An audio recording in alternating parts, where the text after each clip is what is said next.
My name is Rosanna Aiken, and I will interview Sammy Carson Aiken. Hey, Sammy, do you remember what the situation was like in hospitals and healthcare centers in Kingston during the worst moments of the pandemic? It's been over almost 4 or 5 years. It's kind of, my mind is kind of vague, but I remember that most people was isolated. A lot of people was fearful for coming out of the house. Uh, they were scared to go to the hospital. Some people, because they figured if they go to the hospital, all the sick people are there, and they were limiting themselves from going to the hospital, to churches, to movie theaters. Like I said, people just stayed home. They very seldom ventured out to go to the grocery stores. When you went to the grocery stores, most of the shelves are empty because people spent all their money on toilet paper, paper towels, water, just stocking up things because they thought everybody, which the stores did run out of, and they had some back in the shipping. A lot of the ships in California and stuff in different ports were not even coming into town, into the cities or the harbors because of the fear of things from China coming to the United States. A lot of people was fearful, just fearful. Question number two: how were people in your neighborhood coping with the fear of getting infected, especially the elderly? Like I said in the first answer, people was isolating themselves. They were listening to the news. They're listening to when the Dr. Fauci and the different people from the Trump administration would come on. They were glued to the TV. Like I said, most people didn't come outside. They stayed in their house, especially the elderly. They didn't want to go out. They were feared that their immune system was very susceptible to catching COVID, so they didn't gather and go out, shopping and things like that. They had people that would deliver food to a lot of the elderly people, meals on wheels and things like that, so they wouldn't have to go out. And people was fearful because they didn't know how the disease was. Was it airborne? Was it somebody cough on you? A lot of things they didn't know. Lack of knowledge caused fear. But there was nothing to fear but fear itself. Question number three: was COVID-19 testing easily available in Kingston? And how about access to masks and hand sanitizer? COVID testing in Kingston was very scarce. There was limited supplies available. Masks and hand sanitizer were scarce also, not that much available. The stores' shelves were empty, and the testing equipment was rare, hard, and expensive to obtain. So, Question number four: did you or anyone you know receive government assistance during the pandemic, like financial aid or support for small business? I think nationally, President Trump and President Biden gave like $600, approximately $600 out to each American.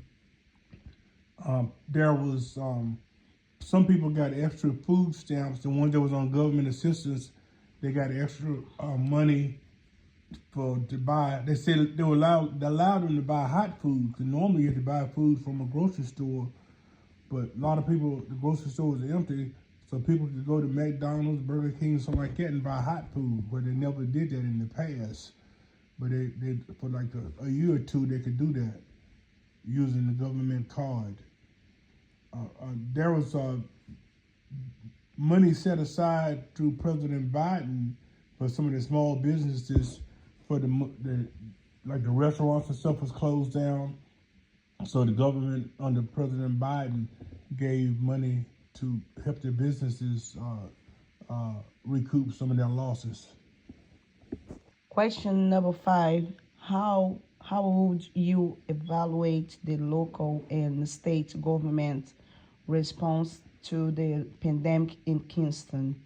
Do you think they act quickly enough? To answer your last question first, do you think they act quickly enough?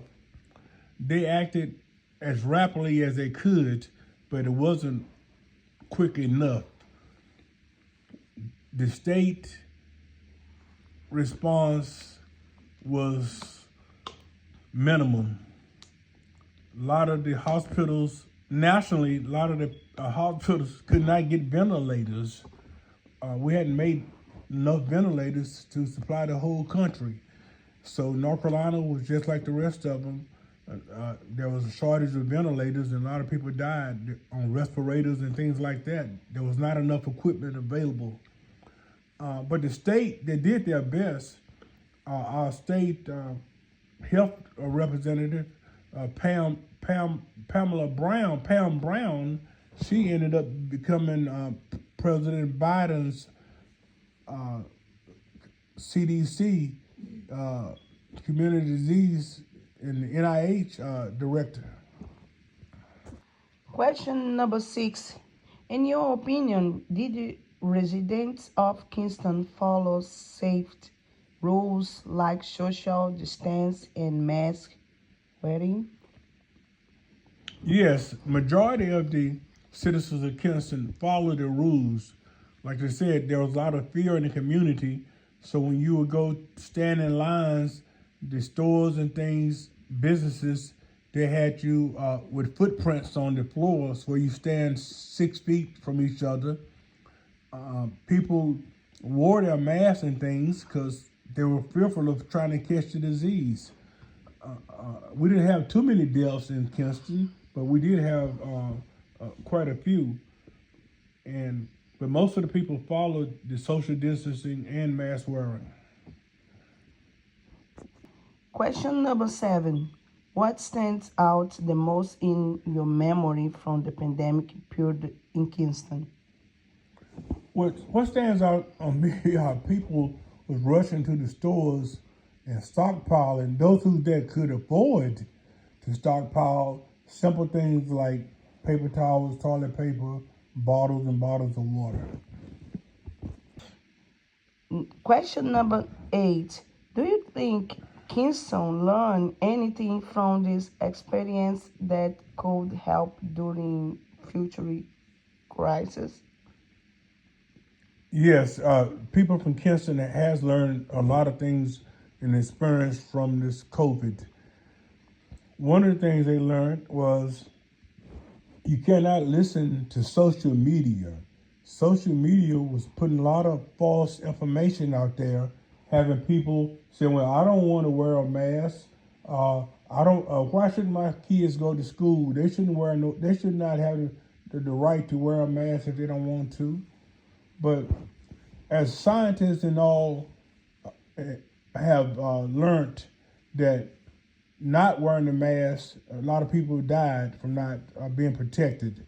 So people from Kingston learn to, in the future, that get the vaccination, wear your mask, wash your hands. Every little bit helps. Question number 9. How did the close and the later reopen of public facilities like the Kingston Community Center affect your routine of the people around you? Well, my routine, I stayed at home. I didn't go out and exercise or use any public exercise equipment. I exercised at home. But the people that wanted to go out and use the equipment, a lot of people still wore their own protective gloves. They still alcohol the equipment down after somebody was on a bike or used some kind of equipment. They still alcoholed it down to her, even though they said they were in the clear. but still people maintain wiping equipment. They do that anyway now when they exercise equipment. So, and my people started going back exercising because we all gained a lot of weight staying in the house, eating and not going out. Question number 10.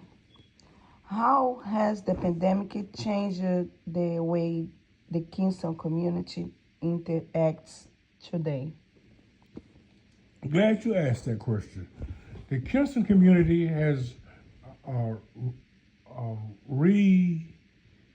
regrouped as a community. People are going out more, they're shopping more. There's still some people that wear a mask when they go out in the public and to go to churches and things. It's their right to do it. If they want to still wear a mask. We just had a big flu season. So, but overall, the fear of the COVID, people have got 1, 2, and 3, 4 COVID shots. So the community, they rose to the occasion. We had few deaths in the community, and we're glad that COVID is over. Okay. Thank you, Sammy. This was my interview with Sammy Carson Aiken. Thank you so much. You're welcome, Miss Rosanna.